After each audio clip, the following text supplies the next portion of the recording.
Radio-Télévision du Solo, votre émission préférée, animée par Zambwana Joachim, en direct des États-Unis d'Amérique. Zambwana Joachim, Maman Annie Nte, Tokokote ya Chichi, ya Chichi, Yoka, Rofa W.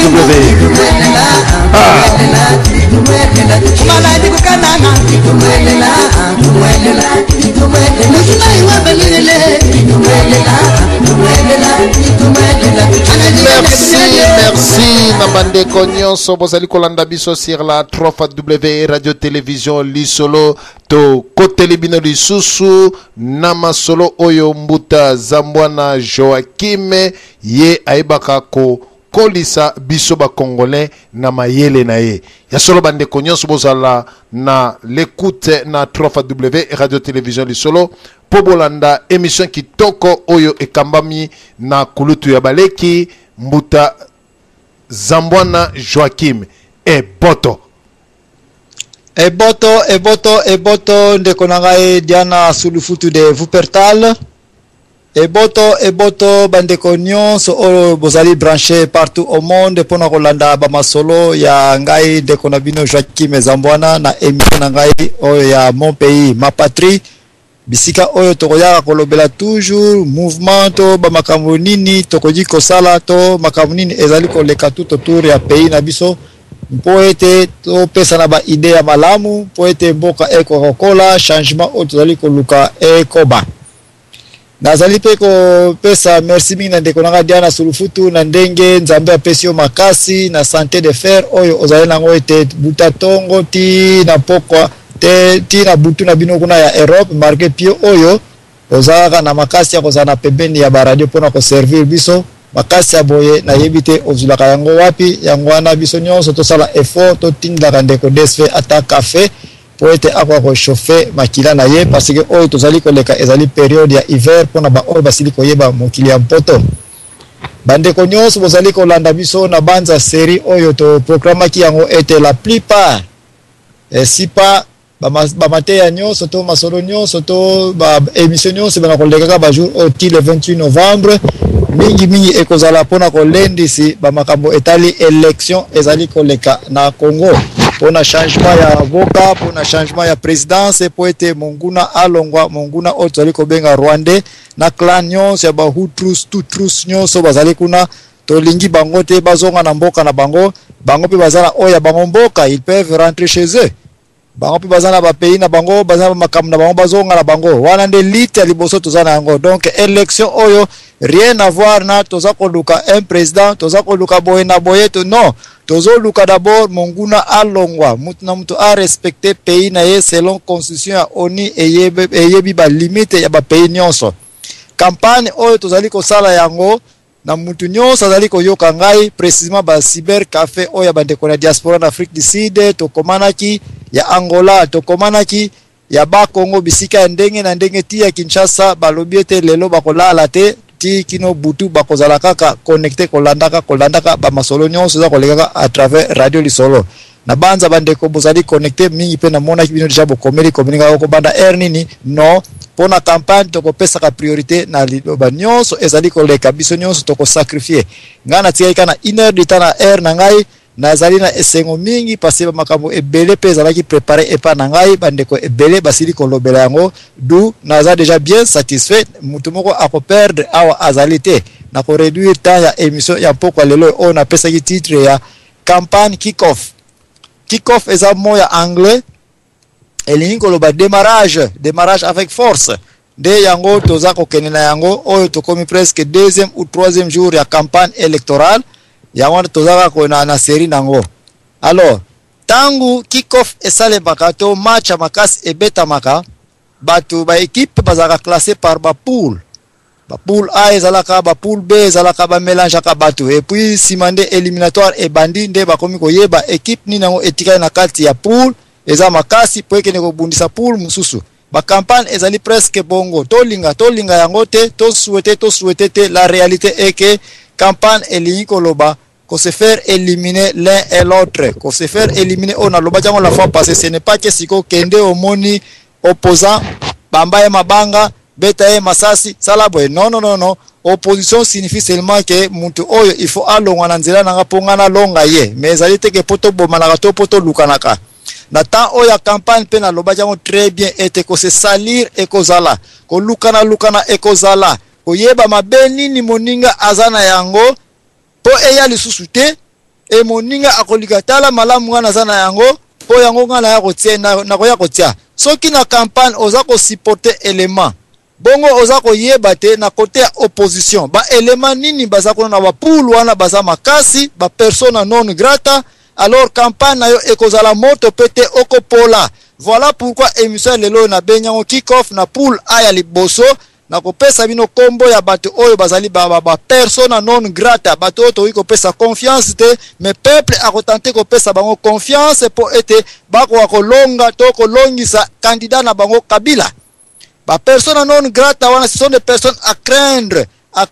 parce que na tango oza ko beta na match na kati ya terrain yo joueur nyonso il faut koyeba élément nini aza clé na côté ya équipe wana puisque akoyi ko dribbler bino et puis ake ko score ake ko kotsa ba bi ba élément na temps bomonie bokoki même kotika bato nsusu libre botia ata deux joueurs bazaka ko surveiller parce que c'est un élément clé aza mutu akoyi ko sala démarquage après à n'importe comment a créer bino pe surprise bato wana na ba campagne électorale pe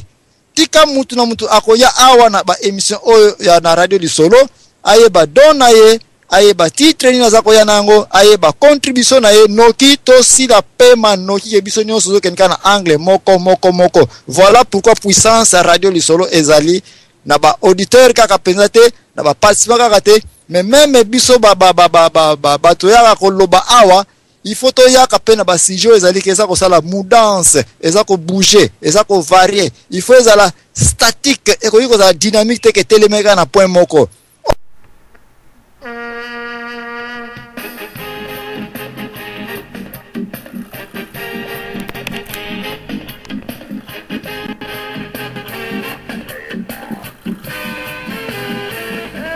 Ngana yeli bino na moya lelo yo ezali nazali jako pesa bino ete pour la liboso na côté ya Kabila na côté ya PPRD élément à craindre oyo ngana tse awa déjà nazako surveiller pe photo lobela ye d'urgence po batu bakota déjà na alire ya koyokela yete ya kolanda yete eza mama Olive Kabila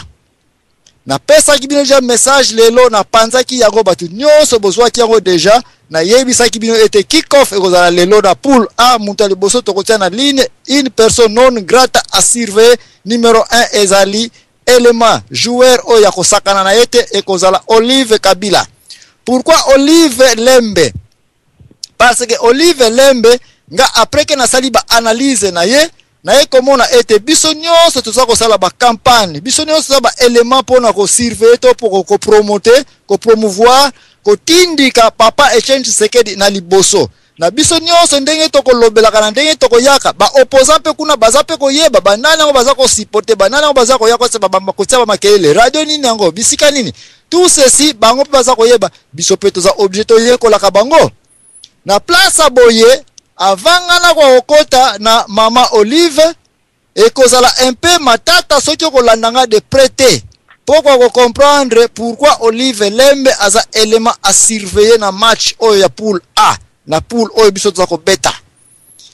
na ba oyo bakondimaka Bible te problème ezali te boyoka ngai parce que ngai na mona nga livre msuna mokili oyo na koyekola kama mayele te na mona nga pe livre leki Bible na mayele te be livre nyonso ezali sava ingeta eboto bokende kotanga yango me ngai na ko référer bino na Bible pona kota na émission ya poko lelo po boyeba ete campagne nga ebandi d'une façon spirituelle. Il faut nzambe d'abord na liboso biso batu na sima so ki ba passer bazali baza komona te fallait to yoka bango jaki ba yaki awa ba fongola isa na mabondeli mais merci nzambe ke mama ani yeyo abandeli biso yango déjà pour dire que non to la pongite il faut ba prière ezala biso nyonso za ko supporter ye na ba prière na ndenge ekeili mais fallait pe ba passer pe ba yaka ba ya pe ko pesa biso liloba na nzambe po pesa biso pe introduction na bokoti ya saison ya ba campagne oyo. toute force tout élément oyo ko contribuer pour na victoire ya papa Etienne Tshisekedi toza na besoin na yango tokotika eloko moko na simate soko ke ko tanga na mokanda Apocalypse chapitre 2 verset 20 okoya komona ete awa na église ya Thyatira oyo ngala bien église ya Thyatira ya moto église ngo ezali ko tourner très bien mais nkolo eso yeka mbala moko nga ayebisi Jean ete yebisa na église oyo ya Thyatira eke naza na problème na bango. Pourquoi naza na problème na bango? Parce que batiki mwasi oyo abengami na kombo ya Jezabel aya ko dominer bango, aya ko saka na bango, aya ko teya bango bikobo, aya ko kwisa ba serviteur na ngai, aya ko kwisa batu nyonso oyo bazali ete ba makekete ya mboka neti ba ministre, ba parlementaire, ba président, batu nyonso kaka une seule femme et une petite fille aussi nommé Jezabel aya ko kwisa bango. Bino na église oya Thyatira boza na problème na ngai Jésus Christ de Nazareth. Soko yeko tala beli kambo quand est-ce que le kaki 60 ans même après que tu liwa yankolo Yesu wana nkolo sasa ne kutu sous présenter parce akutana ki na Jean na rivière wana ya Patome na Turquie. Soki pe yeko tala ta nkolo sasa ino bele Jezabel a existé qui n'a déjà combien presque 600 ans avant que tu y nkolo sasa na mabele. Mais pourquoi azako utiliser verbe na temps présent pour dire que vous allez servir moi si obozana molimo oya moi si oya Jezabel biloko yango toko analyser awa okoya komona ete Jezabel amona na ki moi so azaki na esprit de dominance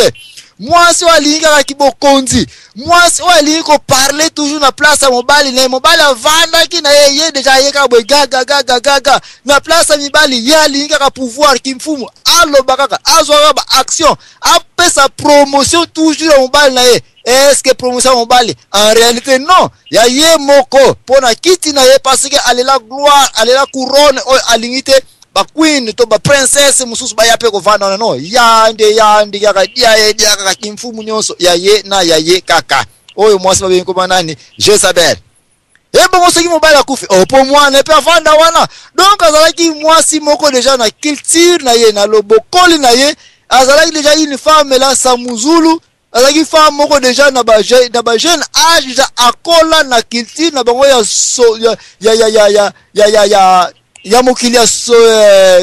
ya sodomisation wana to ya sodomie. Donc azalaki déjà na misala wana ayaka nango tina ndako libala azalaki déjà une fille là incontrôlable na vie na ye mwasi wana babengi komona ni ya Jezabel.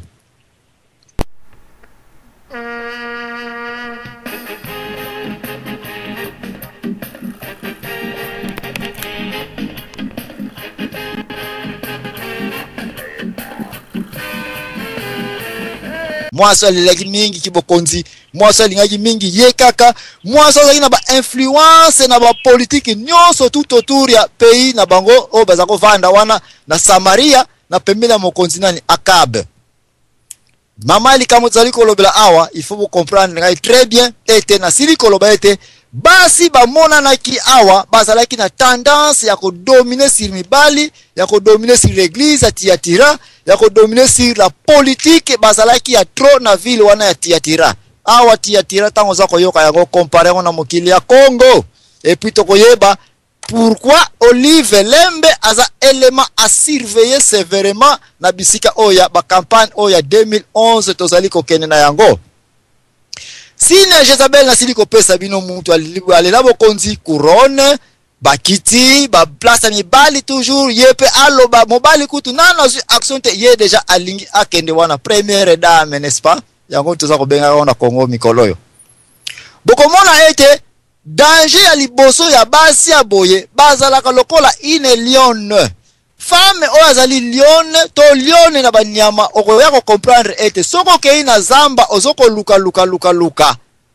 okuta na lion ya mobali akoyiko banga yo akimi na ye mais lion ya mwasi par contre surtout soko za na bana to soki amoni ete danger zali to alingi na kaka protection moko boy eya na tout autour na ye muta ko provoquer ko ya ko tenter ko bundisa et puis lui en bas comme secours aye ko sala backup qui est sauvetage aye ko sauver lion ya mwasi et puis nga attaquer bino. Donc il y a toujours une lion na sima ya un lion pona ko tenter ko provoquer ba makambo ndenge na ndenge. Mais soki okebite okozala presser ko kanisa ete lion oya mobali ye mutu attaquer biso ye mutu ko sala nini ko ye ko déranger biso. Mais en réalité c'est la lionne qui est derrière toute cette manipulation. Mon manipulation souligne yango biloko koya kokuta bato bazana esprit ya Jezabel basi ebele okomona est très calme, très populaire, très préféré par la population. Mais en réalité ba manipulation ebele eza koleka na sima ya mobali na obino boza komona akoyi kozala mabe bokoyi ko condamner, mais la femme est toujours derrière. Mais azali ntia ki dede na ntia et puis avanda ni nakata musapi azo soit côté gauche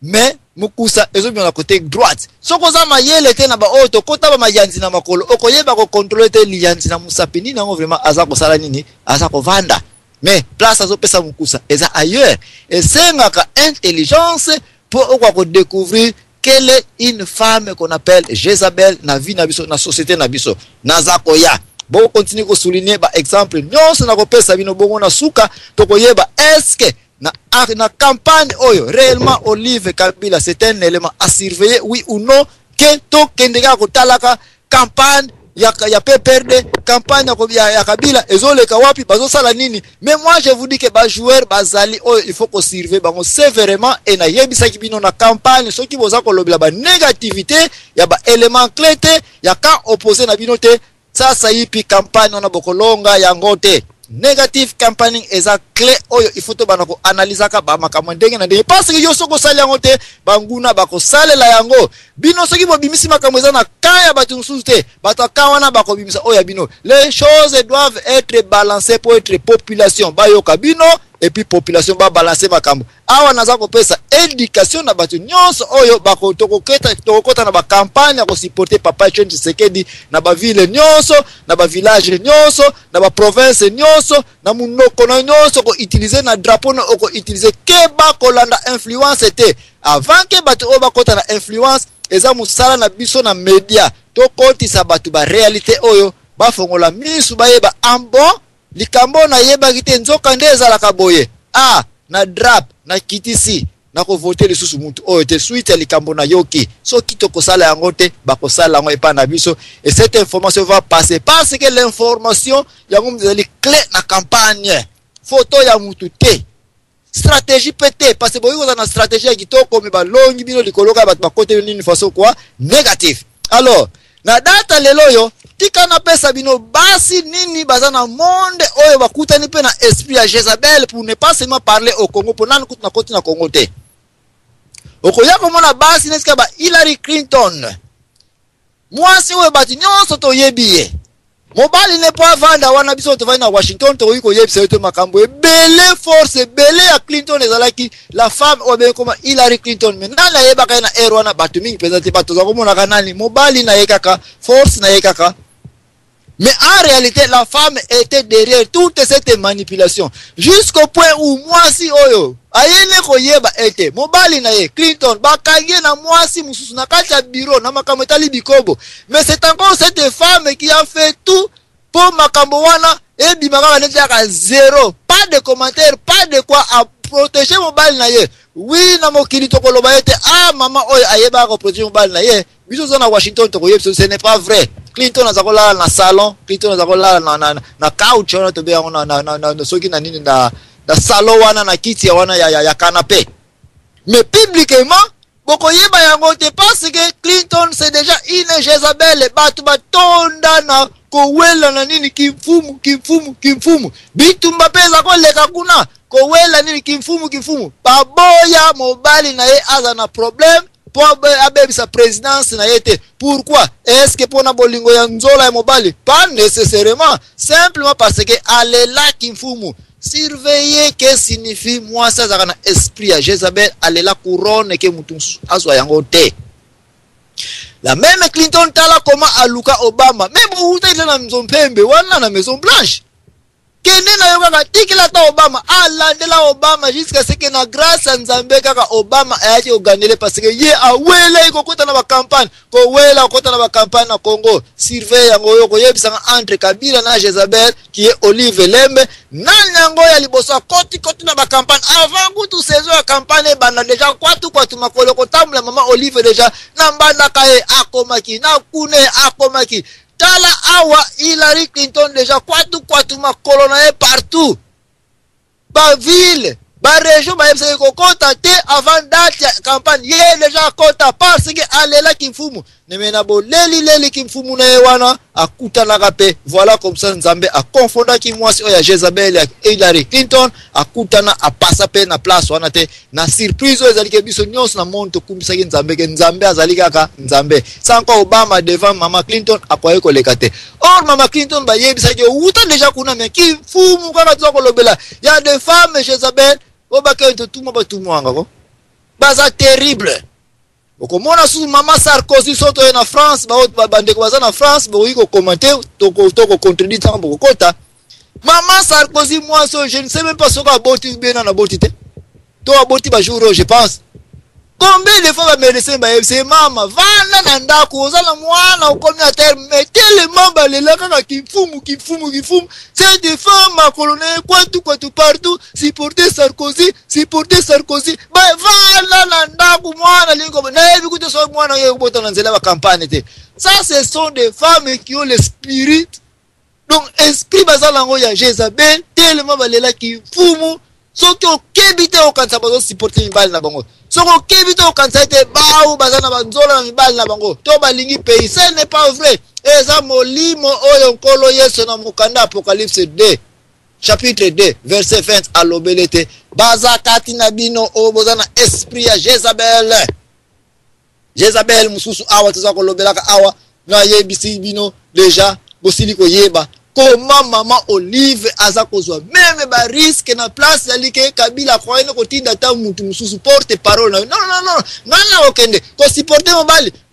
oui côté musunde yangwana nde akoyela bino na campagne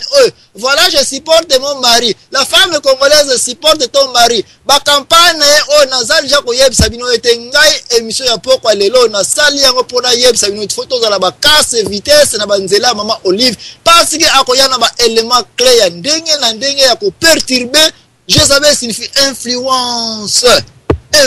à contrôle la manipulation situation contrôle likambota ezabwe ako manipuler ngo po akont sabino bomoni pesa ke yandi ye mutu malamu to supporter ba papa na biso tala ngani naza ko supporter mobile na ngai tala ndenga na linga naza ko ya na ba trick na ba tactique nyons o ba Jezabel basalaka mais bo sali erreur bo conseil bo kansaite bo limbo ya mobile aza ko lagisa Jezabel et pas Akab c'était la même chose. Combien de fois Jezabel tout autour de Samarie azalaki toujours na pemi na Akab. Est-ce que pour aligner Akab? Est-ce que pour aligner Samarie? Non, parce que aligner couronne kimfumu kidalaka baso bakozalaka na esprit ndengwana ne place comme ba maman Olive même si hélicoptère et que na okutu ko sala accident ba yebise que risque ezali toke ne sukuna te atana boîte goto luka mpende to kota kaka tsara na boîte wana paka vile tuza okene kutu 5 cm bachana bangonanu ba robina ba mai awa te yo mama kozono ta ya kosokola te awa tozo wa so Kinshasa tu fetika ka luaka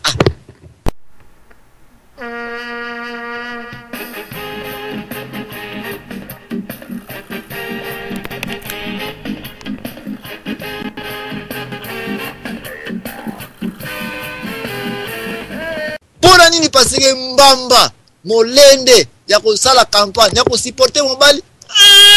pas tellement na zakoya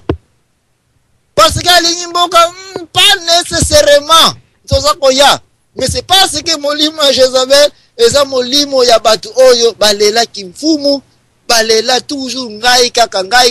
mobali akogine pe kozala alembi parce que to mona ana bandeli bino na koya na des rois pona ko tangela bino histoire Akab na mwasi na Jezabel comment ezalaka et comment ekena boko yeba ete mwasi oyo soki okoki ko detecter yete ke azana esprit ya Jezabel ete mwasi oyo kanisa ete alingi mobali akolingi mboka alingi batu mais en réalité c'est selfishness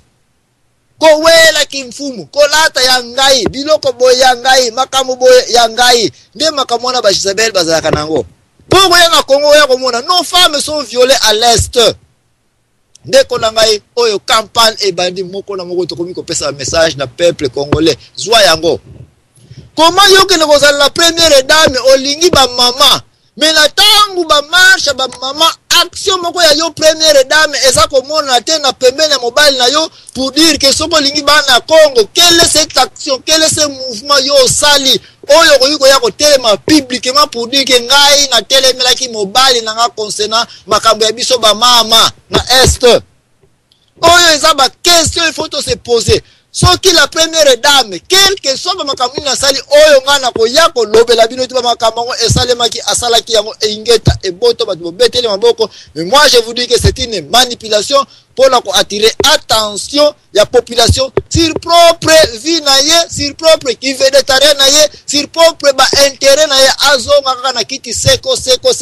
parce que molimo Jezabel to sidi ko yeba bat o ba ko lingana nini pouvoir ya seko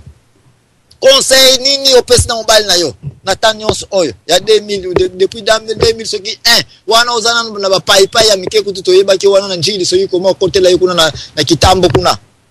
tina data lelo yo ba viole leki kuna action nini mama mokonzi azwaki pona ko lakisa ete azana sima ya ba viole oyo aza contre l'actuel gouvernement ya ba semeki na ye ba hutrus tutrus rwandais.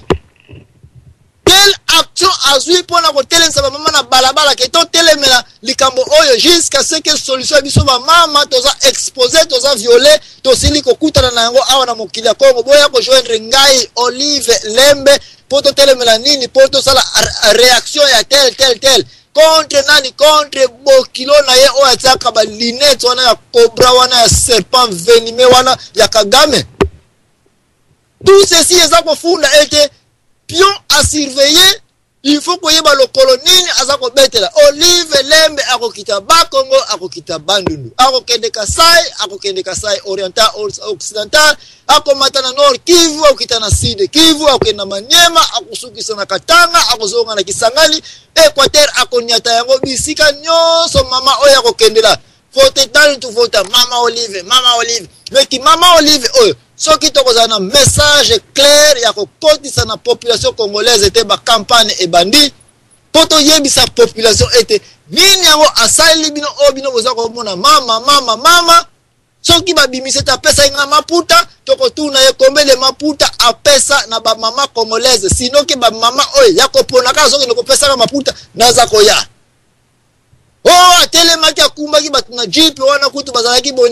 naza koya pona tuna bino question jeep bazalaki na plaque privé ou bien plaque à l'état et puis to poser ba question poto yeba soki jeep ya l'état est comme ambulance soki jeep à l'état yo moi c'est président kumba yango sino yenga na mituka nyonso ya l'état il faut na lupango ya l'état na chauffeur ya l'état parce que yo pete mtu tsaka gaz kuna na kati campagne oyo toko se salir na biso campagne oyo toko landela ba action moko na moko oyo bako classer kuna pour dire que tala nos actions la toko kenango moko na moko ko lakisa biso certificat ki croix rouge za lango poko ko tombola ba na balabala est-ce que yebi teke mutu soka sali accident tika ye wana lali se tout droit tombola mutu na ye benga ambulance benga bat bazana CPA ba ya passer ba ko yeba ko ranimer oko wela o no tika no hôpital bon nzela soko 25 na kiti wana o kati pulmonaire na ye yo si ozaba cour ya kosala ki secouriste tout ceci congolais a yebi na yete je ne sais pas quel est ce genre de pays na monde ezali ke musoko sali accident zwa voiture kumba batana na hôpital qui vous dit que donc ceux qui bat sali accident ko kumba na hôpital eza solution malamu nana wa yemseki jeep à l'état il faut ko kumbla ngo bat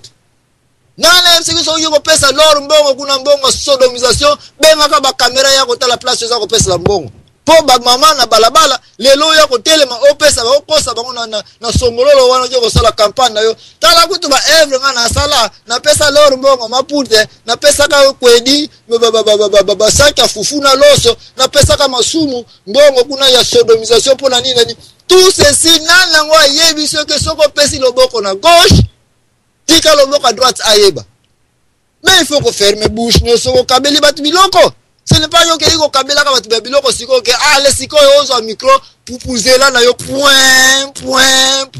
lingala facile boya ko filmer ngaye o nga na pesi boye o nga na sa non eza misala ki Jezabel parce que Jezabel musala na ye somba population eza misala ki Jezabel misala na ye sala pompe batu ba ya ko mona ke yo mama ya malamu mena kati ze kwa kukiuva nganga Oge no pesa mama loso wana mama bisa ye ayeko pesa loso oye msiki bango kango pesi loso bazana nzala na bandako na bango nani yo lingo ya ko provoquer guerre entre parcelle numéro A na parcelle numéro B bagelo bake bino kutu babadia kwao bino boyeba ni kuna mama Olive biso kutu mama Olive alekaki avant comme pas na biso akipa biso kutu te mais ça c'est de l'injustice totale oye ça violence ça ko bena na cité pour les avoir na trouble, battre attaquer, battre passer baron quand va linga baron maman Olive. Tout ceci, ce sont des actions tozo ko landango moko na moko pour dire que peut perdre maman Olive ko ya na ballon na yo to ya ko dribbler ngo parce que biso to ko zana ba kwenyo so ko ba drapele o nyo so ko le ligne rouge azana drapeau e ko telema makamo ya ko tsaba dia balobilo o ya ba mana ya moyibi e ko zala tena tour oyo. Oko ko tsabi ezala clair. So qui te ba penalty et kozala. Moi je ne peux pas accepter mon toya ko pesa bino ba campagne ba balabala bino. Regardez ce que nous avons fait. Quoi? Tant que yo campagne ba li makolo kwa tu na ba place au monde na ku te dans le passé. Wana to koyeba te que ça c'est l'intérêt personnel. Oh na sambelaka. Oyo émission naza ko kata ngo passer nazaka na 1 heure du temps on pesa bino bande ko ba kotelinga bolimbi sina ko pesa bino mwa muke maloba na tango ngona yo ko kana ko tikela bino espace mais en attendant je sais que émission lelo yo e ko sala diviser na ko kata yango na katikati parce que tamingi to pesa na bande ko ba uti ko leka déjà mais il que to ko yeba ete quand est-ce que mutu akosambelaka donc il faut causer la inauguration il y a le cinquantenaire le 30 juin Poya ko pesa kabisa ba prière tata nzambe na likolo komo na yo ekumbisama ngai Olive nazala ko tambola sa kamino na Kinshasa oyo lelo na komi na ba mituka nazala ni maputa nzambe pamboli ngai pourquoi ne pas faire cette prière chez toi dans la maison oyo nde misala ba Jezabel bazala kina yango koyaka na public bo zwaka so kashe kene ko tanga na mukanda ya 1 roi chapitre 21 Pour que nous la place, moi, ça va combat Jezabel a manipulé mobile na yenani Akab. Quelle sorte de manipulation? Ayebisi bien. Pourquoi osa na souci? Oh, parce que na linga ina zo mabele wana na pesa na boti mbongo. Atex langa jardin oyo senga ki yo Jezabel osaka babilanga na yo o etendre parcelle na yo. Mena ke kuna na boti aboyi. Mais yo za mobile te yo Akab. Wo de Jezabel mtaza koloba. Tikanga na yebi qu'est-ce que je vais faire? Mais qu'est-ce que Jezabel a sala lokola la kimfumu la manipulation? Batu mingi bazana prison. Batu mingi bakufi. Na yebi sibino lio ya mobile akoki ou n'est pas kozala trop méchant mais c'est la lione mutazaka na sima ba manipulation ebele. Ba Jezabel bazaka na sima ba makambo ebele le kaka tout autour na biseme boko mona ngote passer couverture parapluie ezali ko couvrir ye. Awa Jezabel a collaboré simplement kaka koloba ete na yebi ce que je vais faire. Est-ce que tout na permission n'est pas en balle? Non. Kena ka zwaka caché ya pouvoir exécutif en balle na ye. Bon maka yango na seya ba kweka na wana kenda ka nango kuna. Se yo sambela. Se naka ba santu nyonso na Jéris na Israël wana na Samarie na Er wana. Que tout ça la jeûne et prière. Jeûne et prière de quoi? Yo Jezabel osambelaka. Oh après je ne prier salemi nzambe a pesinga i prophétie. Yo Jezabel oza prophétesse. Oh nzamba lobi foto boma Akab. Tala kutu roi mutatindi lekre yango yo kashene yango asine a. Batali ba ya solo foto boma nani? Nabot ndenge ba bomela ki sur base ya manipulation ya mwaso wa beni komani Jezabel pona nini kimfumu. Pona nini kolinga kozo nyosa mukilia ye kaka. Place au koya komona ete mingi bazali na sima ba présidence mingi bazali ko supporter ba présidence o ba yebi na mote bilanga ya makila ezana kati mais parce que muntu azana puissance moko boye laisse-moi manipuler ceci cela basi ya bakonzi ebele baza na sima ba problème na ndenge me bokoyi komona bango te mais ils sont derrière akab awa ayeba kikutu te caché signature et si ekenda et pas maman déjà kenda ekuna comme porte parole oui bato ebele na temps ya Jezabel coopérer na Jezabel o coopérer na yete akoyeba koma akokalsela yo kingo lelo toza komona na Congo trop de pasteurs tout autour de Maman Olive. Tout s'est passé, non aucun problème. Parce que collaborer avec Jezabel, pose paix, pose esika. C'est comme ça où Eli, prophète Elias, qui n'a espace mon côté, n'a pembeni ya Jezabel. Mais tous les restes des prophètes va collaborer avec Jezabel, bazaki na paix. Congo yo yebisanga lelo toza na question morara. Est-ce que Maman Olive, Oli ko continue kozala Jezabel ya Congo na minute ya suka? Ou bien on ko joindre bande kono comme Esther oya ko bikisa biso parce que oyebi na yo très bien makamuni na kata ndaku na yo makamuni za na clan ya batuchi utu rwandais o bazana kata Congo basalaka puisque tu es toujours à leur côté oza semeki na bango oza bokilo na bango mais oza na choix lelo ya koyeba ou bien ko joindre ka ya majorité qui est ka ya bande kono yo ba congolais ou bien ko continuer ko za lokola morceau de bois na kata rivière et kotika comme jamais crocodile que olingo continue kozala Jezabel parce que manipulation a essayé comme on a été tout pasteur qui collabore tout c'est ba mukuna tout c'est ba Mama Olangi tout c'est ba nani binobo pesa ba kombo de boyebe bango ils ont la paix au Congo ils peuvent faire ce qu'ils veulent faire parce que bazana collaboration na Kabila pas nécessairement. Mais c'est avec Jezabel qui est Maman Olive. Yom to na kotala bango to mona kayo kuna to tala kayo. Milulu ezawana na YouTube ezali, na Facebook ezali, na Lingala facile ezali que mama ye nzale silia ke kotala église tel, ke kotala pasteur tel. Na ta ya campagne, même avant ta ya campagne, c'est la même chose. On ne voit pas Kabila à côté de tout ce passé, c'est toujours toi. Mais tous ces pasteurs sont en paix et ce sont des collaborateurs à combien on a date lelo.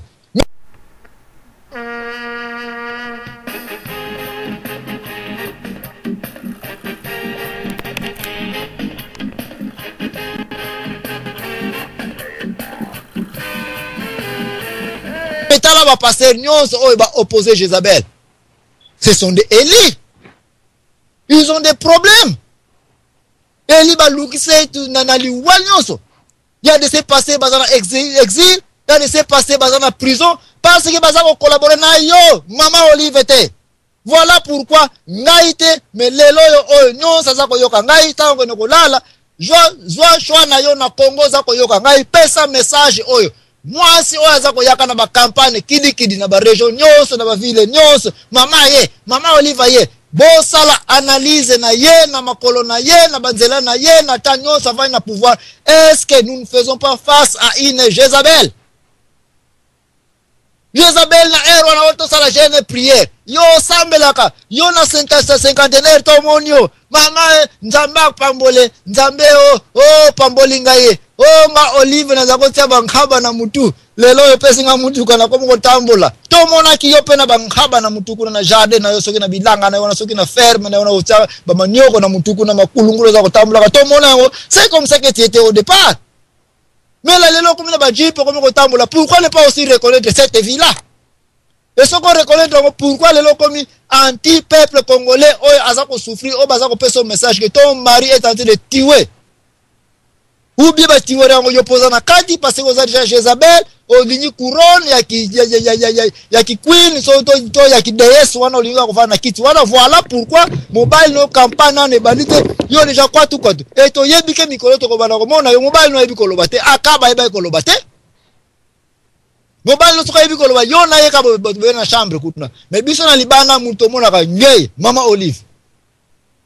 Toke ne Équateur, yom toza ko mona ka. Toke ne awa, yom toza ko mona ka. Makolo na yo partout na ba campagne ngey. Donc tu es là en train de supporter les campagnes de ton mari. Mais toutes ces campagnes sont quoi? Une manipulation de Jezabel.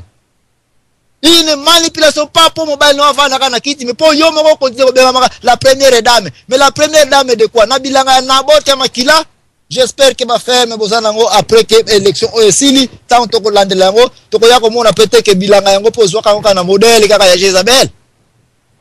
Parce que Jezabel fallait tuer na bote likola bilanga kaka. On ne sait pas ce que X, Y, Z. Peut-être que Moutazali a compté là, ah, parce que na foboli mwanda, 21 minutes, mke, ou etikali.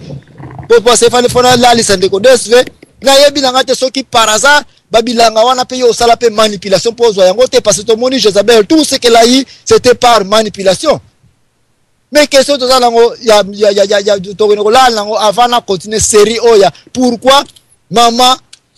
Olive a un élément à craindre, élément à surveiller, personne non grata na ba élection oyo. C'est parce que yé moutako banako tambolaka presque na ba région pour na campagne en faveur à mon balé moutako mi un candidat indépendant. Batu mingi toza ko yeba yangote. Parce que être un candidat indépendant signifie que tu as le choix d'avoir ou ne pas avoir un directeur de campagne. Directeur de campagne c'était Kamere. Yem toza ko sala batu union sukuna. Kamere ye wana akei na oya ye ngambo. Maintenant qui est resté là?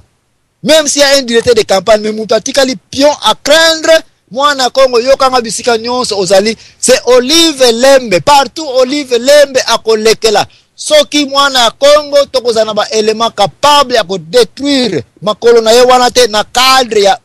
kotelemela ba makambo nini ya sali oyo ezake a rejeter. Cette femme est capable de mener campagne trop nasty, trop sale, trop dominante autour de biso na biso batoza ko lutter na opposition oyo. Parce que toye bien. Vile ni na Olive okende oya ko ningisa na balabala te. Benon kento tout mwaka tout mwako. Ina nkamba yeko sodomise bango. Yo quand est-ce que yeko la okenda nkamba pour que no sokola na zinga. Quand est-ce que yo tomono na nkamba pour que nous tchaka kitambala mama mwilu kuna. Mais voilà aujourd'hui nos frères et sœurs Kimbangisi en un seul jour à une seule visite, on voit déjà tout le monde là trembloter pour dire que maman ye ayeko sokola zinga. Est-ce qu'elle a dit seulement misiku ya zinga kup? Est-ce qu'il y a seulement bassin wala que yo moi si pour kota kuno sokoza ko traverser ka ba mer rouge na yo yela kabino 5 fois par mois na chaque mois te ko yo ko sokola kuno te bongo soka yeka kwa tu ayebi ne pe kutu ba formule ba biso ba Kimbangisi c'était ke naka ko sokola kuna kimisla ka biso ba kisimbi nyo sokuna ya nkamba. Oh non, l'église est sodomisée.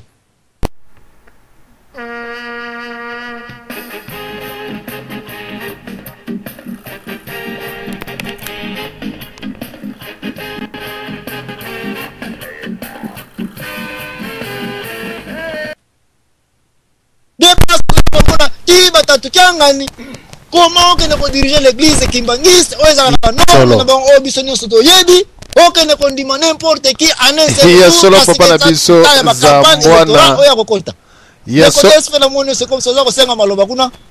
papa na biso Zambwana ngai ezali pasi pasi na makambo oyo ya mboka Congo okomona vraiment que Olive Lembe oui olobi maloba moko vraiment ya kitoko balobaki campagne électorale ebandi oyo 3e jour mais biso ba congolais tozalaki kidiba pamba te campagne ya Hippolyte Kanambe ebandaki déjà bandakala.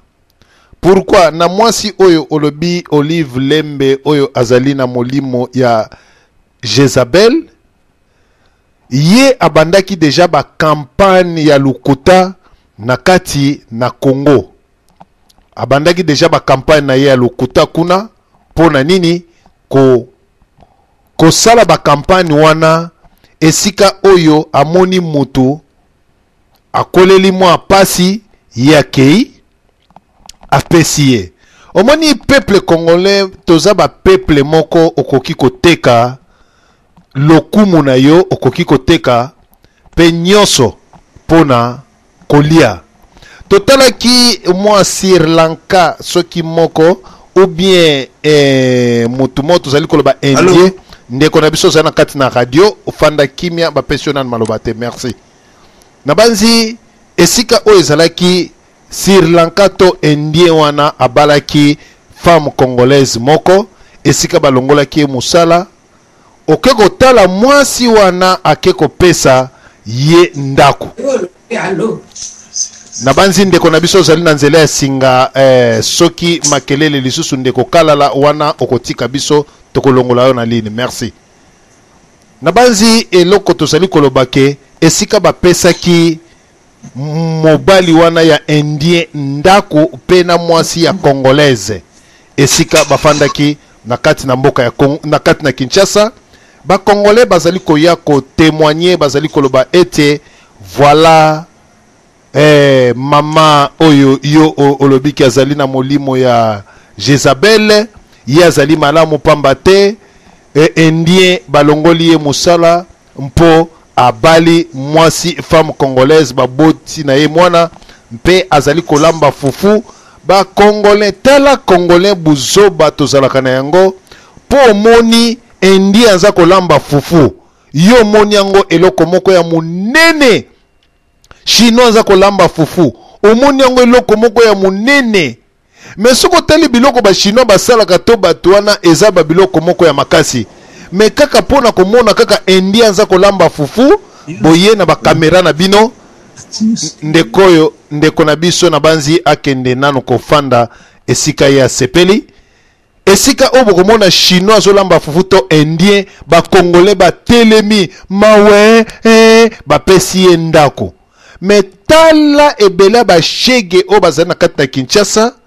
batikali kozwa pas même soutien wana na kati na gouvernement wana, mais ba pesi indien ndako. Pona kolakisa ete congolais lokola zali na ye na esprit moko faible, campagne oyo ya Hippolyte Kanambe mwasi wana bandaki ko travailler yango partout kokende ndenge yo lobi wana mbuta zambwana ozali parfaitement na raison. Mais loko nde zali siko ya kokamwa na chef spirituel oyo ya kimbangwiste. Bon, na yebite ke kondima vraiment ke ba voter na bango Kabila pe esika oto zali kolobake marche et salami ba fanfare betami batu ba landiango na RTNC wana. Na yebite soki vraiment bazali na spiritualité ou bien bazali na bango banganga.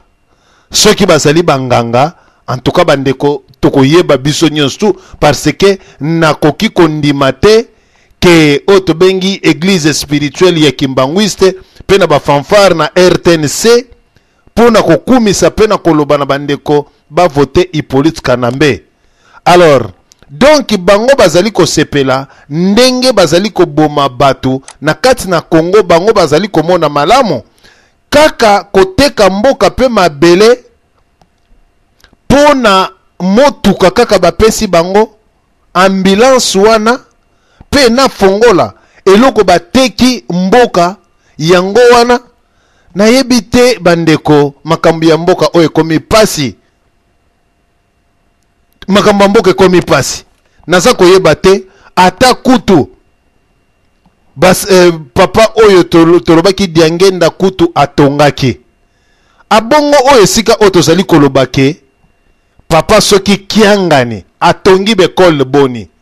papa ezali pasi na makambo ya Congo oyoyo. Ennemi ya congolais ezali congolais yemoko. Tala tofingi beglise de réveil,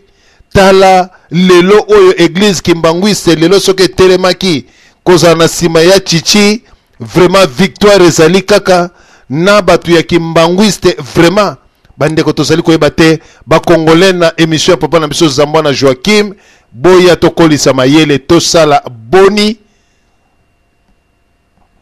boni biso ba congolais na ndenge tozali komona église o balobike église des noirs au Congo. Soki bango mongo balobaka ke Simon Kimbangu abundela Afrique pe ba noir. Mais pourquoi ba oyo balandi soit disant que bazalaka ba spirituel to molimo santo, comment ekoye ko trahir mabele ya peuple congolais? Ya solo mbuta Zambwana nazongisi maloba toyoka bandeko to pasola mpoke toyoka makanisi ya moko na moko. Esprit oyo omemi yango esprit ya Jezabel oyo omemi peut-être ekoti kati na bango pona ko détruire lit ya mokonzi na biso Etienne Tshisekedi. Eboto, j'espère que esprit à Jezabel ou esprit à dominance est une de ko odon pambute parce que na pesi maloba ya ye la biso soki mama Olive lambi ete pekuna. Donc odon à vous l'antenne. Merci beaucoup. Bonsoir, Joe Cowboy, l'impresario. Na PSPD Sylvain Mbote, na Maman Solange, na bossa mpete maman Nikuna na palais, na ba petit na ngai, vieux pesa ba mbota trop. L'impresario, félicitations, bravo pour Zapena, Moutou dans la vision. Je pense que yango ba boulot vraiment tout ça quoi na ça veut dire que il faut d'abord commencer par détruire la stratégie nyonso oyo Kabila tia ya mabe poto koma siko na niveau ya koloba oyo papa Tshisekedi akoki kosala. Mais c'est que la mingi na vanda na kota l'émission te parce que ozoloba tellement bien et je pense que ndenge loza na 1 heure du temps na ko umela te pona kelimba moko na intervention nanga makambo lobi za vrai. Et puis moi je pense que pour na émission les longa na koloba bon on a vraiment plus le temps ya ko boma ou bien ya ko intercaler ba makambo yo Olive akoki kosala. Pourquoi oui bi soki adage mo loba atoza ndoki te mais soko zo vana na ndoki azosala ba incantation na ye pembe na yo.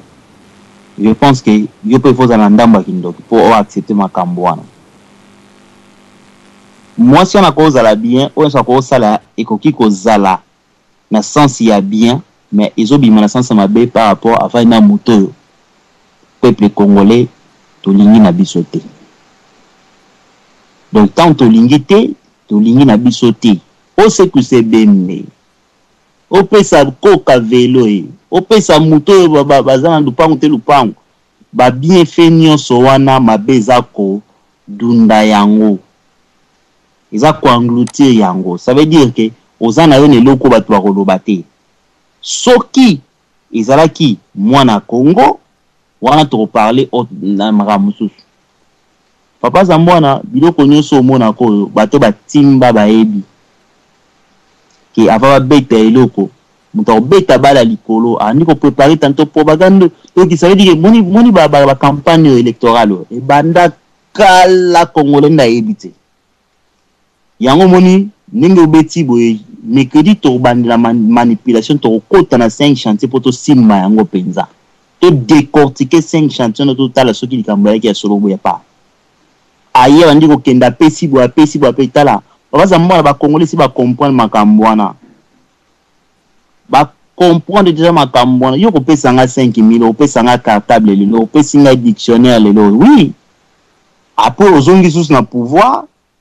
après 5 ans sur ko kabela nga dictionnaire o ko pesa nga $5000 na 5 ans wana e ko kulatsa bana e ko kotsa bana classe e ko sa makambo tout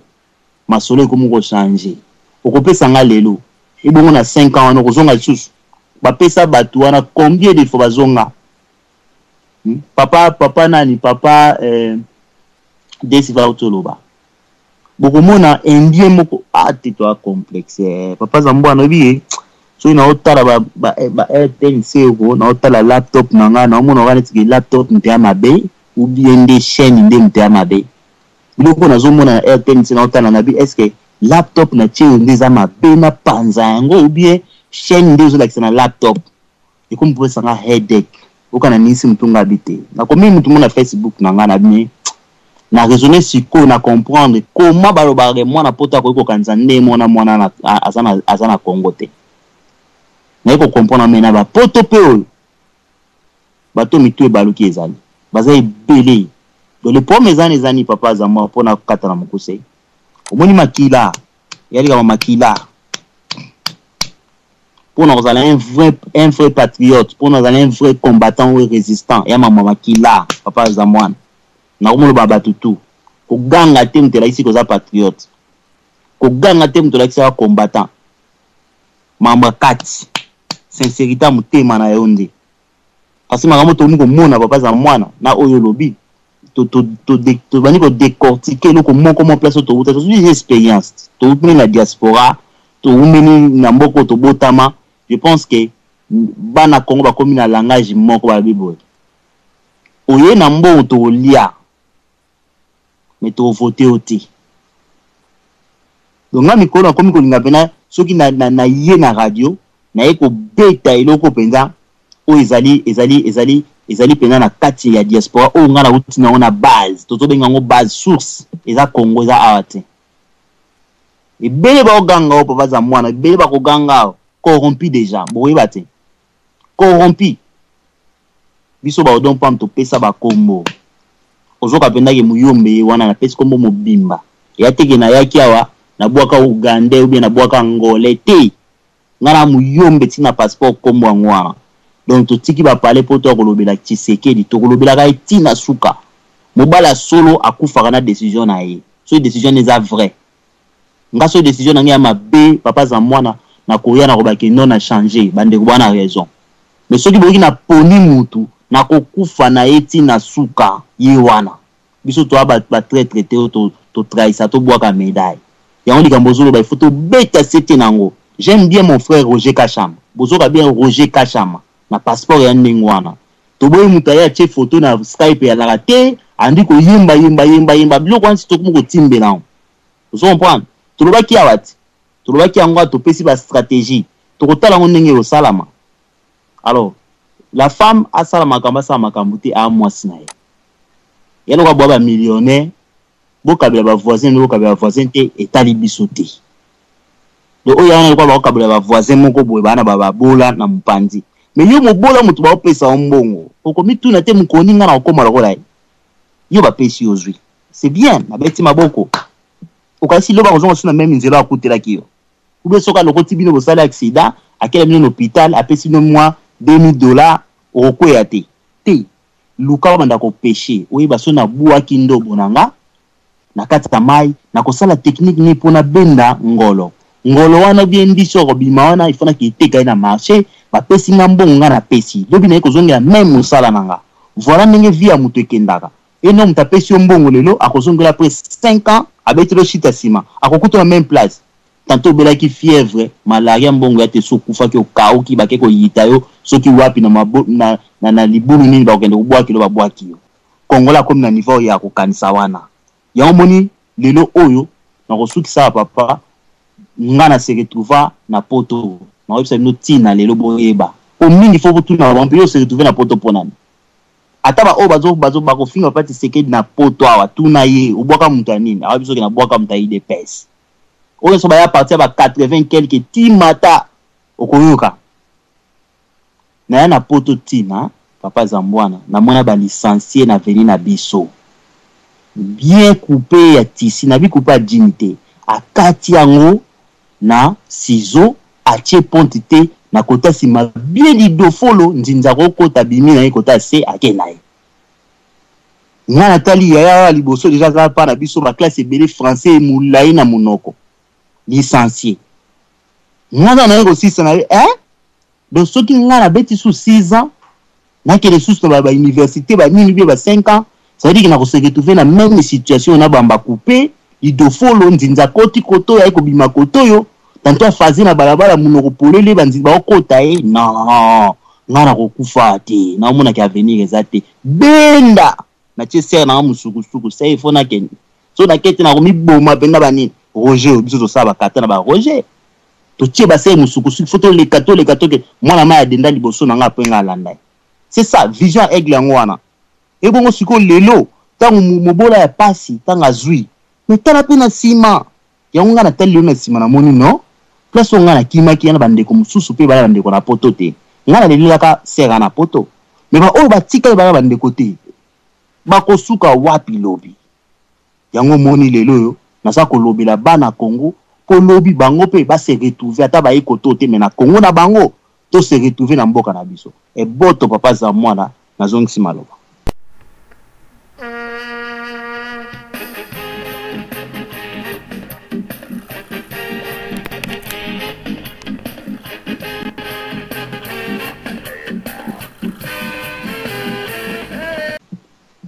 eboto eloka libos eloka kitoko bimisi awa ona ko debate na papa Roger awa poto ye basoki to kozongi susu maloba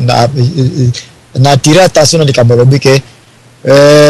Olive tolinga te mobali na eza kabila il faut asipoter nyatana na place wana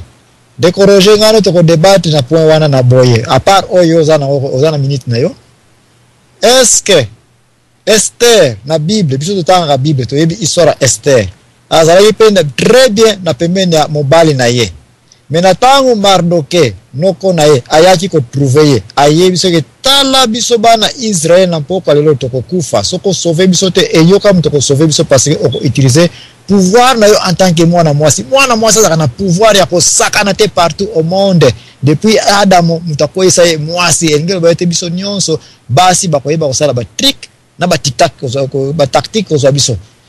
awa to moni rôle Esther ezalaki ko écouter son peuple de comprendre intérêt général ya peuple na ye pour ko sauver peuple na ye. Est-ce que Olive Lembe en tant que petite sœur na ngai mwana ya Congo mwana muyombe lokola ngai na yo kuna to yeba na biso Papa Roger na pesio antenne est-ce que na place oya Olive Lembe a supporter mobile na ye au monite que rôle Olive awa ou bien à joindre quand Esther ou bien à continuer ko salaka qui morceau de bois et ko dire na mai et comme jamais crocodile de l'ouosi pour continuer ko supporter ka ba seme ki na ye ba tout trous rwandais à vous l'antenne de corriger. Merci papa ngai zamwana e boto na yo na luli bino nyonso bozana conférence papa ngai yo don vraiment tant na yo kaka yo vraiment na monaka donc c'est-à-dire que il rappelle ngai makambo belé quoi oza témoignage vivant na ngai papa ngai Diana Sulufutu e boto na yo na luli yo mon frère papa zamwana ngaku tunayebite tina nini yo kena mamba Esther il fallait suara na Samson mutu ya makasi lokola oyo aza na mboka boyi ba vient bato terera boyi bato basa la campagne mais mutu alexaki ezaika mwasi Samson wana nana kusimba azo kwesa ba building azo kwesa ba nini armée mbezo ya contre mutu moko azo beta ba coup de tête bazo lala mais mutu akotsa ya sisa makasi akotsa na mabeleza mwasi pona nini pona intérêt ya mboka omoni papa na ngaza mwana dimension na lobaka chaque fois awa tozalaka awa na comprendre eloko moko boye awa na poto même bato yo ko mona awa na shege ba o ba shege ba nini tout ça na poto awa façon na bango ya raisonner soko zuka shege moko yo ko mona ya poto awa kitisa ye na Congo o mona différence ya munene. Donc c'est-à-dire que niveau au biso na poto awa tozo raisonner na ndenge biso ba congolais mutu sa raté congolais boy na boy ya reloko wana makasi parce que tomiye bagate oyebi lelo baba biloko yazo sala ti lelo tozo sala ngo émission boy c'est parce que ezaka po été ya bandeko na biso ba na Congo o bazolanda biso na minute mais na niveau na biso moko na awa na poto toko sola ngo kutute poto betela ye masolo po musala yazo sala ya ogendo pesaka ba kaye ko pesaka ba malette na bana classe ko inauguraka ba classe ba école tout ça eza musala ya ministre ya enseignement siko ministre enseignement na mboka na musala na sakani ye ba biloko na yazwaka ngo o akena opesa batazo ilango asa azwaka ngo wapi aza na salaire nini oyo bafutaka ye par mois toyebi monta salaire na yazwa. Donc on comprendre que azo sala ba biloko oyo ye moko azana no d'abord na posa ya mbongo siko bola tsaye ki Esther pourquoi tokola tsaye ki mwasi ya Samson pona nini po ya zana ena no muto oyo azo lula na no mbongo pona muto pena lula ka mbongo te na conscience na ye ndinga zawana po yebika papa za mwana tozana radio azande ko na biso congolaise yango nozo mona mwaeto na beta ye penza bien na kati zate po mutu oyo mobala kufi lelo lobi obali est-ce que basi basuko lié photo luka soto basuki basala ekutimi na biso ya babantu basuko la ye po kendo kobala donc au mona ke ba paramètres za ibele que mutu wana aza normal te bo mona ka aza mwasi mwa zo tambola mais aza wana na ba milimo sambo na yezo landala na nzoto ebele donc aza mutu oyo tanga zo pesa bana na biloko aza ndeko lakela bango basisa ba classe te po eloko euti na maboko ya mutasalité oyo azana bamba milimo ya mabebele ezotambola na ye soka pesio ezana bénédiction ata mukete. donc on comprendre lisusu mingi soko landi su na kati que azali mutu oyo avani na mingi pona mbongo malgré liso ko vimba batashi ne longi bazo beta ayebi bien mutu wana za étranger po yenda azana yebi source bien kaza mutu azana ya za étranger po mobali oyo azaka na ye ya liboso mutu alekisa ye ezaka ye swahili wana ya yebi to benga papa na biso ba Carlo bakota bayebisa biso que swahili wana ya yebelango wapi eza ba question msufo botunaka we chitanga ya kawa po we cha yebi ye swahili ya apparemment za soki mukongo soki nani swahili wana ya yebelango wapi il faut botuna boyeba avandaka place nini po akoma wana c'est-à-dire que azwa ba mentalité moko oyo eza ya bato kote kuna azana ba intérêt na ye oyo azovanda na mboka wana eza ya mbongo. Mais papa Zamwana, au moment que le 6 décembre, tant qu'on a pouvoir, nous allons voir ba oyo bazali ba fils ya mboka wana na ba fille ya mboka wana oyo ba kotikala. Ozomona un muyombe akeko se retrouver ti ba kote kuna ya kokutana na Rwanda wana. Bakutana ne wapi? Ubana liboso azali pe muyombe te, azali nani? Foko tuna ayebeli swahili wana wapi malamu mukongo so azolo ba swahili okoyoka accent kaka muluba ta betiki Congo okoyoka accent papa Zamwana yoko contredire ngai te okoloba ngo bibo oui okoyoka accent un kinois kutu soka betiki Congo odondenga zaona soka betika ka boy papa Zamwana yoko biso tala ki Congo ya bano ya munu utuba oyo ba ki Congo ya Kinshasa oyo ki Congo facile olobana lobimbala moko odonzolo ba ki Congo facile. Donc ozomona donc faut yeba d'abord c'est pour dire que faut yeba origine à mutu pour to bana ososolai. Donc mutu wana tokoko zwa une importance par rapport à quoi mutu wana et pas na biso azali ko représenter nini. Donc ça dit tant tozo tia aligné à ba collabo pourquoi beaucoup épargner aza collabo parce que soka alaki mwana mboka oyo pena lingi mboka ndenge ndeko nango dans lobby ezama maganga te ezama kambo etambolaka na sa lokola vana ina bango ba mesana na ba poison kuna yepe fa ba système wana ndenge ni bazotika ba retarder wana ezo panza ba pancréas bato bazo kufa nango na mboka bango bato bazana système poison oyo ezo take kaka pancréas mutumbala moko bongo nene akotela ngo mutu wana ta vani wana abeta ka elisu moko ekomi lokola ndenge nazomona ndeko nango do alati baneta mwindo siko ekomi siko na liso ya mutu ekomi marque wana. Donc au moment que mutu wana zana yo wana pona mbongo mais pona intérêt ya mboka na été. Donc ngai pona ngai aza mwasi moko oyo ateki déjà mboka na biso parce que tolobaka ezali adage biso tolobaka ba mama nde babotaka biso ba mama nde ba memaka biso. Mais so okena ne to vana ba mboka poto oyo badage wana na poto awa elobela bango lo te na mindele. Donc bango ebi que l'égalité ezali tout ça bonaboy. Mais biso to pesa ka importance na ba mama na biso na tradition na biso ya ba bantu pour respecter le maman. Mais maman oyo abungi nzela, mama oyo bomoni ke aboyi bana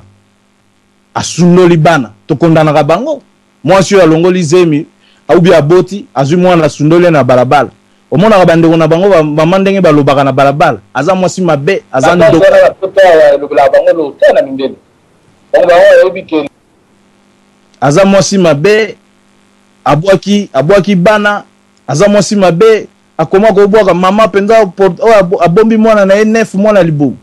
abwaki ndenge wana mais yaza ko faire partie na ba mama oyo bazobo oyo ba bimisi nation congolaise. Maman azali maman oyo asimi nation. Mais tant que azali fille du pays, il faut faire partie na kati ya ba maman oyo ba bimisi biso na kati ya nation congolaise. Mais tant que moni que azali na ye kokipe kutute, azali na ye kosala susu propagande ya imposteur wana za mboka pour nini ba renye susu pour ba espérer que bazwa 5 ans susu pour ba bakisa susu 10 millions oyo mission na bango sila gite pour basi ba remplacer déjà 8 millions oyo ba utaki na ngambu kuna ya Rwanda siko yofeti kala baba exasusu 8 millions moko pour population wana ele kabiso oyo bandeko na biso bazana Kivu na este kuna ne belé pour bango ba conquérir côté wana. Donc elle fait partie na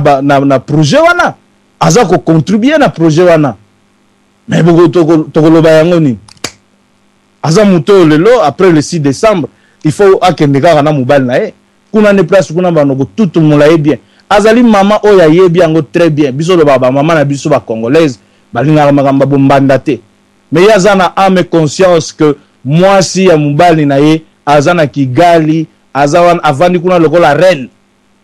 Donc ya sala ba travail awa. Siko mbanda na ye kuna sala nini? Mais akokoza na mutute mama wana. Akokoza na mutute mwana mwasi wana. Donc on montre que peuple congolais il faut fondre la mise. Un individu sera yo pesa yo kaye. Il faut mituna. Ya pesa yo kaye lelo. Bon siko lobby papa na ngana mama na nga batu baza censé osomba kaye wana. Ba osomba nga ngondenge nini? Parce que baza impayé, basala raté, musala ezali te. Siko na kozala susu deuxième kaye. Eya ya pesa. Ba kaye wana pesi moko feza la kaye écriture, moko feza la kaye lignée, moko feza kaye o to benga kaye calcul. Merci. Hein? Donc merci. Ozomona papa na ngai za mwana. Donc so to lobito sa ba analyse na ebele o mona to koya ko lata ba biloko mususu na mutu ale to betiye na kati ya radio et pesi bien te po aza mama congolaise. Donc été ya yekaka été ape bandeko bazolanda biso na niveau ya Congo ba comprendre mécanisme nini oyo yazo sala ya kopesa ka biloko yaza na salaire te azoli mbongo wana wapi ministre ya enseignement musala na enini. Merci et boto na zone solo maloba. Merci ndeko Roger ngai loka munene na apprendre pe esekisinga mo mukeme makamoto sekera ngope to kufelaka ngana kasane ndeko odo aloba ike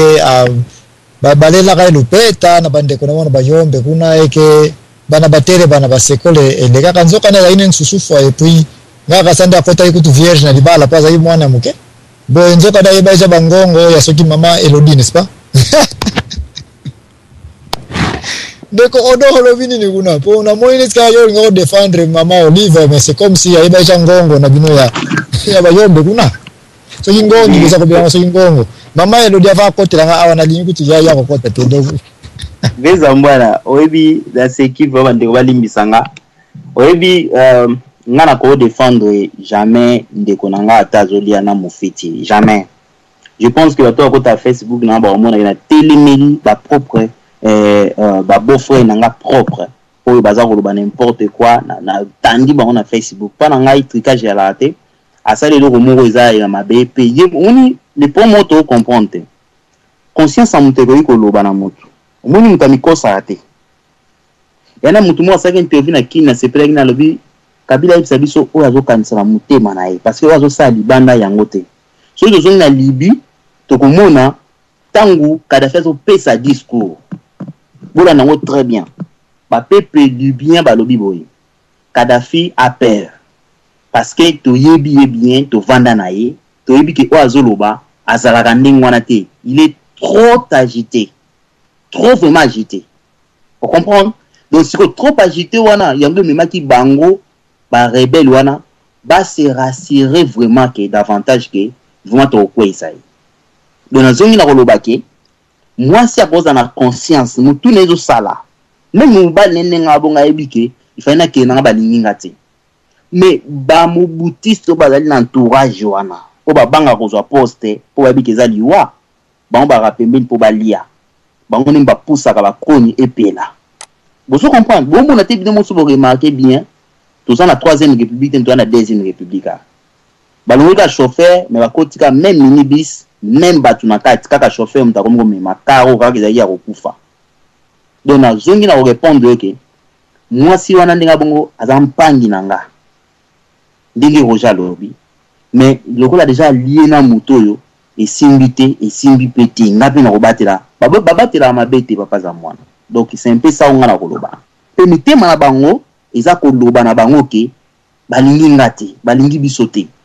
papa za mwana yo mona déjà na campagne eleka kiona mbongo marque ne beba sensibilisation marque ne zalaki ba yebi to comme na problème ya conscience nti to comme na problème ya conscience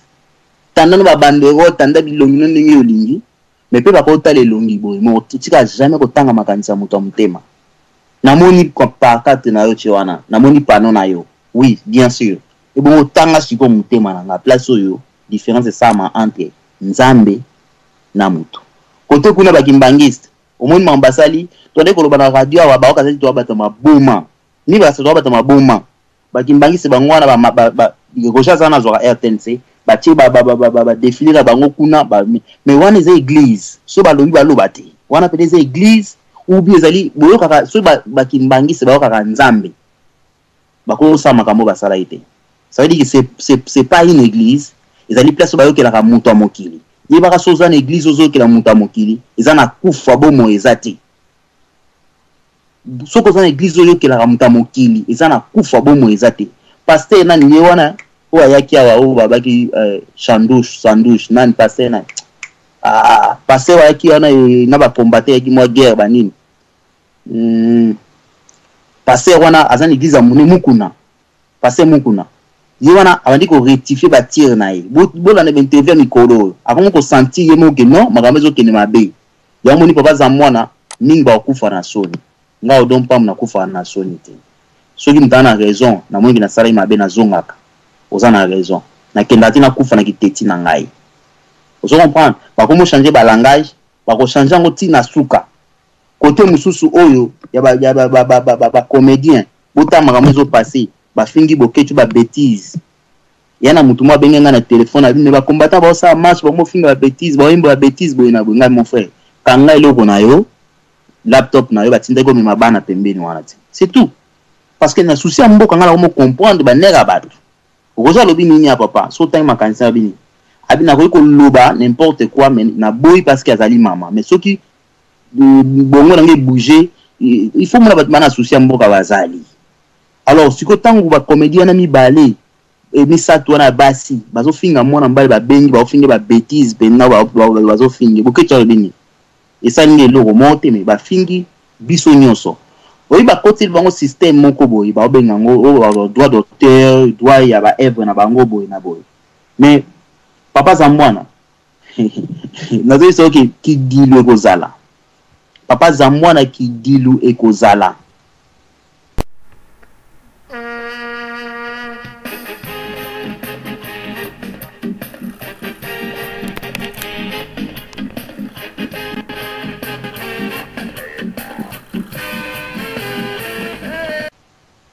Merci,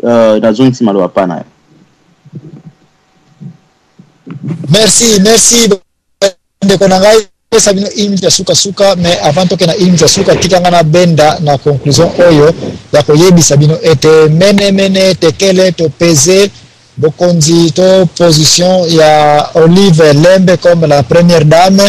et monani ete azali na molimo vraiment ya misala nyonso oyo e monana kina Bible et pas Jezabel soko kotala bien yemta menasaki prophète Eli. La prophète Eli tanga yoko kufa to nzambe a enlevé okoya komona ete la même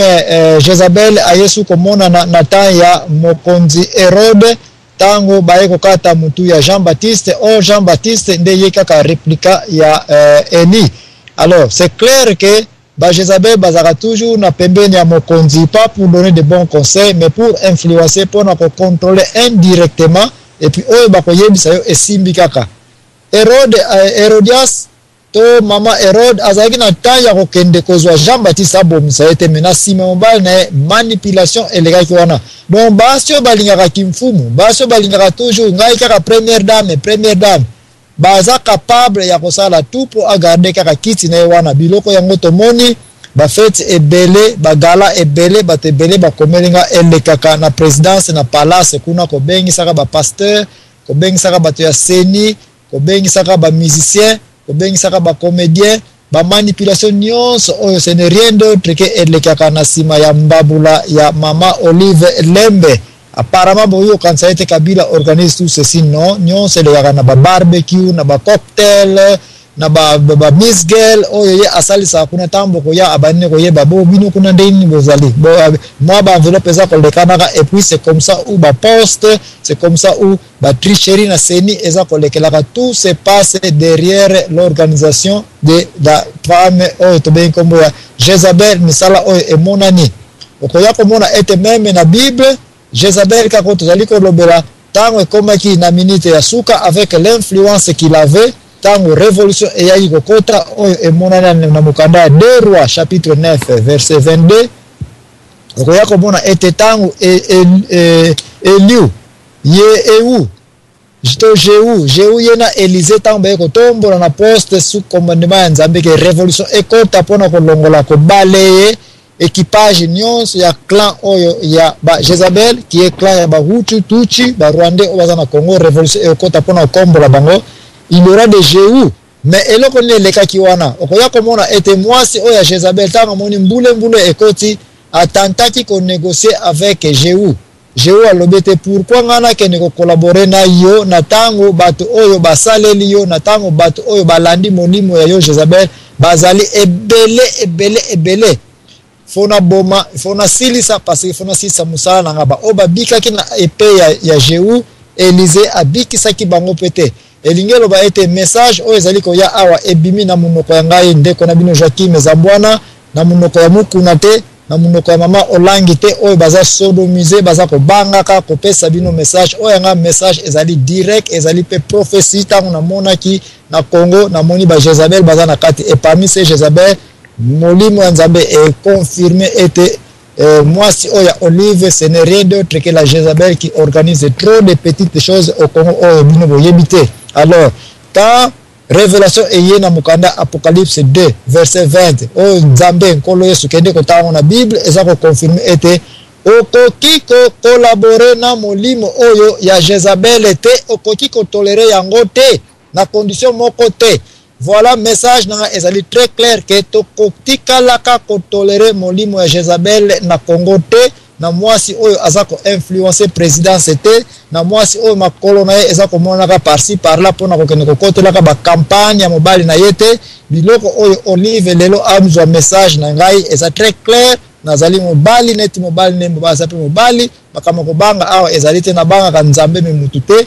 Olive oza obligé au joindre na minute suka kaya bana na yo kaya bandeko na yo bana ya Congo po obima Esther ya kopesa dernier conseil epa mobali na yo ndenge mokili nyonso epesaki dernier conseil epa ya Kadhafi tika zonga kutana na peuple collaborer aboyaki koyoka tango eyelaki ye Kadhafi tomoni suka na ye Olive Lembe ojouer ba role mingi oyo okoki kobatama na biso me Nzambe amoni yo mene tekele ozali pe na molimo ya Jezabel yo muto organiser bagala ebele na palace présidentiel kuna place bate ebele baye kokutana soki pe bakufaki bazalaki o babiki o ba collaborer na yo bazali tomoni te pasteur nyonso a collaborer na yo Olive pasteur wana azana pe na Congo azako tambula na ba jeep azako tambula na mbongo azana ba condition nyonso kitoko libre au Congo pasteur nyonso a collaborer kina Jezabel te na Bible tout comme pasteur nyonso azako collaborer na yo Olive Lembe na Congo te pasteur wana ou bien abiki na exil ou bien soka na Congo vine ezana danger ou bien pe azana prison parce que Jezabel signifie pas de négociation mutu nyonso oya collaborer na Olive te mutu wana tomona kaka Kabila te mais Olive est aussi derrière trop de manipulation oyo ya neti liwaya nabote bat bakanisa eke na mtambomaki eke Jezabel mais en réalité ce n'est pas vrai aucun jour Akab abomaka Naboth ezalaka caché ya mobali ya présidence mwasi oyo ben comment Jezabel akendaki ko yiba yango asine yango na place ya mobali ne abimi porte parole qui est biloko oyo Olive oza kosalaka porte parole ya ko voyager na ba région nyonso pona ko défendre mobali na yo biso tokendaka na Bible eza mokanda ya kala te tokena liloba na Nzambe kendaka ya kala te tokendaka na ba prophétie ya Nzambe ezalaka jamais ekuba jamais ezalaka ya kala makambo nyonso eleka na mabele ekozonga tomoni place Herodias a manipulé po ete bakata mutu ya Jean-Baptiste tomoni pe basi ebele na présidence baza ko manipulaka pe pona koboma batu ya ndenge po mobali na avanda kaka wana ngai na continue kozala kaka la première dame alors ngai yanga conclusion ya wana pesi na kei na 1 minute pa ndeko nyonso bozalaki na ligne awa na pesi papa Odon opesa yo 1 minute et puis tokosuki c'est pas ndeko Roger Kachama opesa oya yo 1 minute ngai na pesi bandeko nyonso. Au revoir papa Odon à vous l'antenne. Merci l'impresario Joe Cowboy, vraiment émission qui toko. Topesa message soki nani moi c'est comme nani moi ça kabila comme nani makambo yo mokina. Soki Olive asalaka makambo akabaka makambo baba mbongo na ye ezali mbongo ya Joe na ye etali biso bana Congo te. Biso to rejetango en bloc toza na intérêt moko kuna te tolingi congolais azwa pouvoir wana. Votez tous, votons tous Papa Tshisekedi wa Mulumba et boto tokutani lobby nzamba pambola bino. Merci. Okay. Oui, ndeko Roger, vous l'antenne. Merci papa na biso za mwana. Ngai na ko loba na bandeko na biso oyo bazolanda biso à l'heure actuelle. Ba meka kotala ba yeba soki ba parents na bango bazwaka ba salaire na bango soki ba kokaka kosombela bango ba kaye oyo ba kopesa bango ba comprendre que kaye wana ba pesi to malette wana ba pesi ba koya kopesa susu kaye mususu lobby pour place oyo ba ban na classe ezalaka te bana ba utilizaka ba malette wana pona kovandela ba kaye wana pona kovandela mbula ezobeta na batol ezokota na kati ya classe soki kaye wana baby bakoluka susu bakende koluka mafuta mbila po aya kosomela bango bakaye po ndeko nango don abengi Olive da yebite biso Olive to kobenga to yebite soki Olive wana wapi donc mafuta mbila oyo akoya kopesa bango susu bakaye baluka bayeba ba parents bazala te que likolo nzala ezosala na libumu esisa bango mayele mais bayeba que nzala soki ezosala na libumu il faut lukela bango ba solution ya chaque jour oyo ezali quotidien c'est-à-dire lelo lié lobi ozana calcul ya semaine poza pe na moyen kosala provision na mois ete ya bango bayeba babiloko ezosalama babengaka yango propagande campagne esalamaka une fois bayeba pesi bino biloko et bozela susu 5 ans après baya pesa bino susu babiloko alors bo voter mutu oyo akosala ke ba papa na bino bazwa ba salaire mutu na mutu a se retrouver na mwana azwa capable ya kokende classe libumu ezali plein azotanga mayele ezokota parce que soko zana nzala okotanga malamu te donc baluka bayeba nani oyo akoya ko résoudre ba problème et puis balinga te bayeba que Congo ndeza Kinshasa Congo ezali mboka munene bandundu bazaïr Équateur Kasai tout le deux Kasai au Zaïre mboka wana nyoso tout ba province wana ezali na Congo bango soki bazwi na Kinshasa il faut baluka bayeba na boende kuna na yakoma kuna est-ce que bango bazokozwa est-ce que bango pe bazokende classe lokola biso ndenge tumoni bazoba oyo ya théâtre basali parce que bazana Kinshasa bazwi oyo ya bango bamoni basepeli mais oyo bandeko mususu baza bakote oyo totangi ya bayakoma na ba frontière na Soudan oyo ndeko na bango moko azoloba kuna bazotinda bakulu na kuna bayoka solo ya ngai solo ya balio bazoganga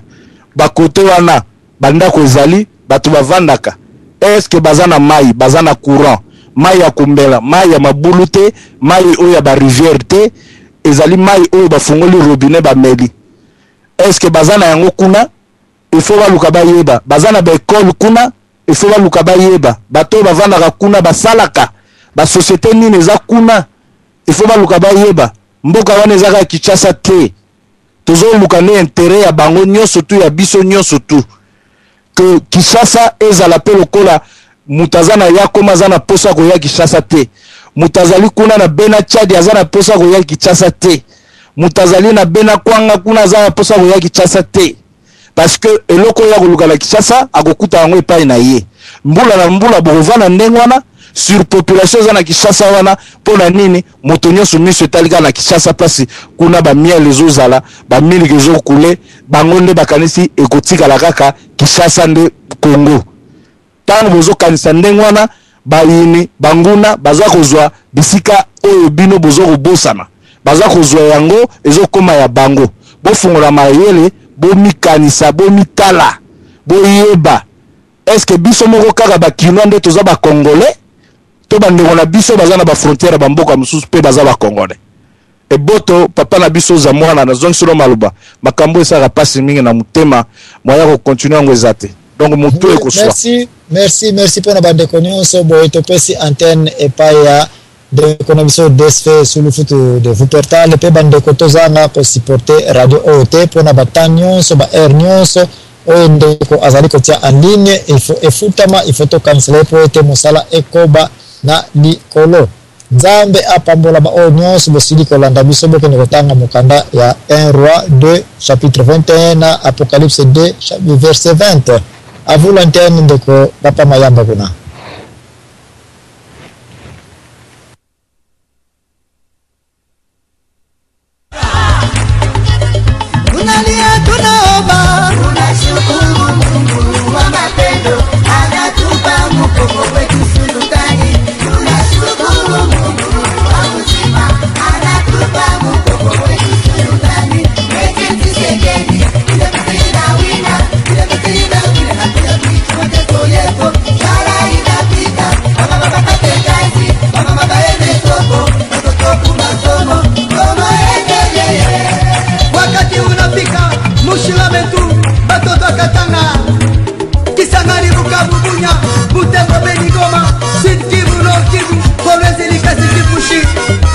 Kulialia machozi miaka na miaka, sabatumwa Mungu anajibu leo.